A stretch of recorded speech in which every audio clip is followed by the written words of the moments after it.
Hi guys, Valparai விலாகோட 5th part இது. Actually நாங்கள் அந்த அன்றைக்கி நைட்டு வந்து தூங்கிட்டோம். அண்ட் தென் மார்னிங் வந்து 12 o'clock இதே கேக்கு தான் வெட்டணும். மார்னிங்கும் இதே கேக்கு தான் வெட்டணும். ஸோ மார்னிங் எந்திரிச்சு குளிச்சு ரெடி ஆகிட்டு கேக் வெட்டிட்டு அதுக்கப்புறம் கிளம்புனோம்.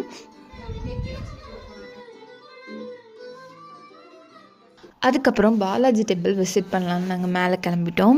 ஸோ பாலாஜி டெம்பிளோட அந்த வே வந்து ரொம்ப கஷ்டமான வே. அவங்க கரெக்டாக கொட்டினதுனால தான் கரெக்டாக எங்களால் மேலேயே வர முடிஞ்சுது. அண்ட் தென் கொஞ்சம் தூரம் நடந்து போனோம். அப்புறம் டெம்பிள் விசிட்லாம் முடிச்சுட்டு நாங்கள் வந்து அந்த பொட்டு வந்து ஆக்சுவலி எல்லோரும் வந்து பெருமாள் போடுற மாதிரி போட்டிருந்தோம். கொஞ்சம் பேர் போட்டிருந்தோம். அண்ட் தென் முடிச்சுட்டு கீழே இறங்கும் போது பார்த்திங்கன்னா எங்கள் அக்கா மாமா அதுக்கப்புறம் வந்து சுமி அவங்க ஹப்பியெல்லாம் சேர்ந்து ஒரு குத்து பண்ணிகிட்டு இருந்தாங்க. யார் வந்து பெஸ்ட்டாக தூக்குறாங்க அதை தான் போட்டியாகவே வச்சுருந்தாங்க. ஸோ மற்றதெல்லாம் அடுத்தடுத்த விலாக்ஸில் பார்க்கலாம். பாய், டாட்டா, கீப் வாட்சிங். அப்புறம் மறக்காமல் சப்ஸ்கிரைப் பண்ணிடுங்க.